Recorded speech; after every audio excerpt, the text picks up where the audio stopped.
Anyway, it's often eyes are all that we're seeing. So I don't know about you, Hope, but I'm seeing a lot of complaints. Patients are unhappy with what's happening in the region of their eyes. What complaints are you seeing the most? I would say that people are complaining that they look tired, or that someone else at work or in their family is asking them, did you not get enough sleep last night? Are you stressed out? Are you angry?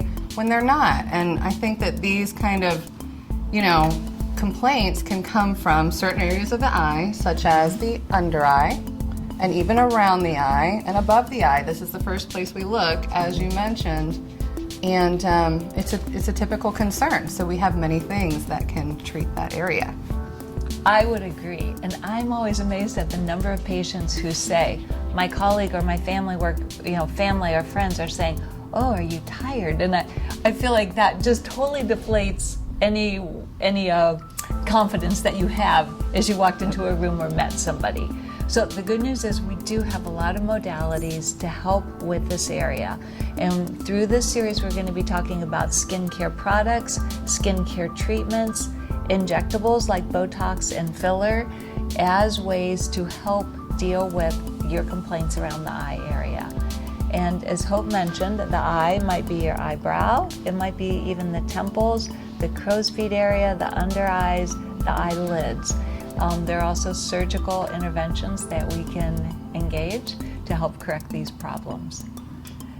So do you want to start with maybe some Botox options? Let's do. I feel like that's a nice straightforward approach. All right, perfect. So there is a muscle that goes all the way around your eye. And when we smile, we kind of crease out here. We can crease in the under eye, especially if we have some skin laxity. We can really create a lot of wrinkles there that can contribute to making us looking tired, or your makeup gets creased in there, and when you're not smiling you can see those lines, and nobody likes that. Right. So there's a pretty easy option actually. We can treat that muscle just with a little bit of Botox along the side. We cannot come too far down close to the nose because there is a muscle that attaches the smile, and so we don't want to ever drop the smile, obviously. So we're going to stay out here, and when you smile, I think I still have some in mine right now, but it'll look natural. You just won't crease at that side there.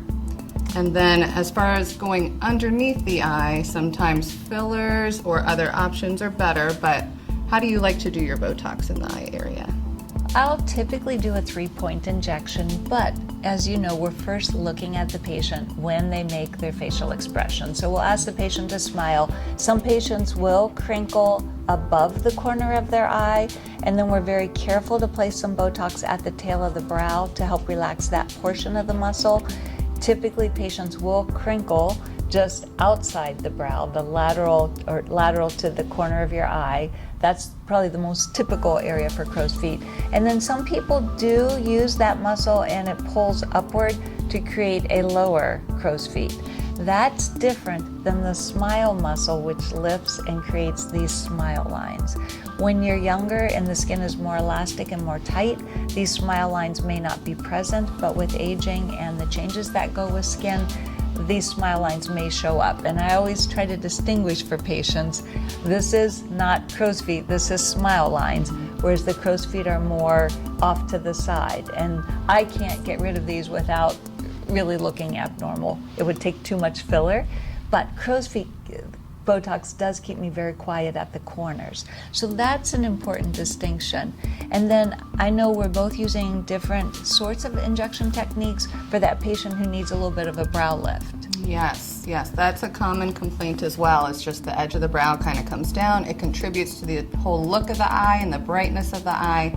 So what we can do is we can treat either a couple of options. One way is to treat the glabellar muscle. So this complex comes down here. It's a few different muscles that pull down. So it's a depressor. And when we treat a depressing muscle, it is going to rest upwards. So you get a little bit of lift. It'll be a nice natural lift, give you a little bit of arch to the brow.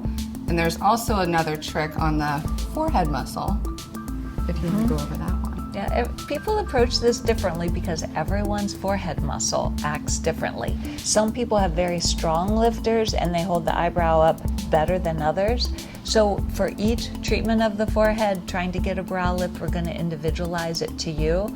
We'll typically take a conservative approach because we can put more in, and we're really learning how your muscles work on your forehead.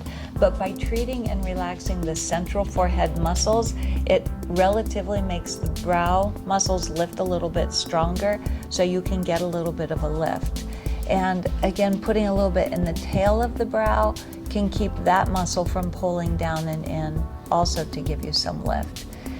I feel like one of the biggest advantages of Botox to the eye area is that the eye tends to stay a little more open and look a little bit brighter. And that's what we're looking for, right? That is what we go for. So come on down, let us take a look. We'll see what kind of Botox options are best for you, and we'll get you a treatment plan. Stay tuned for our next segment.